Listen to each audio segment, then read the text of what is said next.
So this is an upper body positioning issue that I see quite often. It happened this week, so I wanted to make a video about it.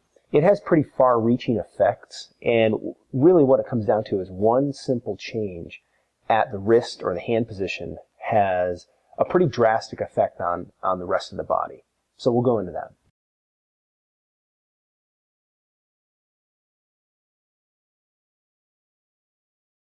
Now, a lot of clients I have come in and they have a position where they're on their hoods and their arms and their wrists look to be in exactly this position. Now, I don't have an overly long reach on this bike or anything, but with my hands and my wrists in this position, it really creates some problems that don't need to be there. And what it relates to here is the position of my wrist.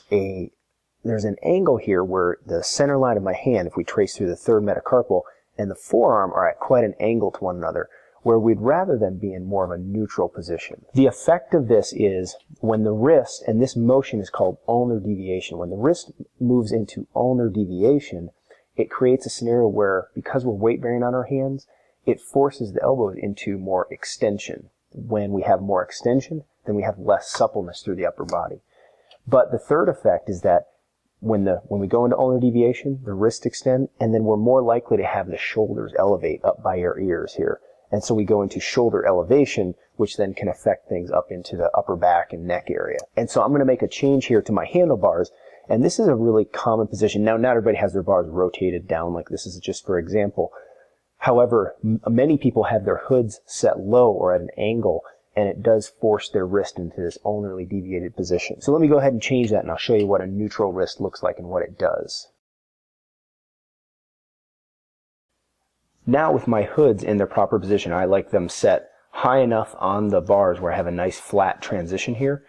My hand and my wrist can orient to the bar just like so, and now I have a nice neutral wrist position with a very straight line between the third metacarpal and then the forearm.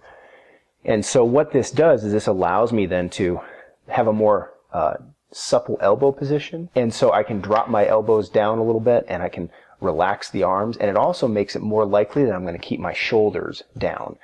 When we're in an ulnarly deviated position and the elbows are kind of forced straight like that, it tends to also do something important where it kind of makes it difficult for us to use our lat muscles. And by doing this neutral position at the wrist, it allows the elbow to sit right, shoulders can stay down, and I can stabilize through the lats. And so just this one shift in the wrist position from here to here can have a pretty pronounced effect on your posture as you ride, especially over longer distances. And this would be a good time to talk about how when most of my clients, I do recommend that they have a set time period for what I call like a posture check, where it just takes 10 seconds just to think about and notice where you're at. Are you artificially locking your elbows out and kind of being lazy and locking things up like that? Or, it just might be a quick cue to, okay, drop the elbows, relax the shoulders. And a lot of times by doing this just repetitively throughout the ride, takes a couple of seconds, but you'll make your position a lot more comfortable and a lot more efficient over the long haul. So that's it for this one. Let me know your thoughts. If you have any tricks or postural controls that you do, let me know what those are down in the comments below. And if you haven't already, I'd love it if you'd subscribe and check out some of my other videos. Thanks, guys.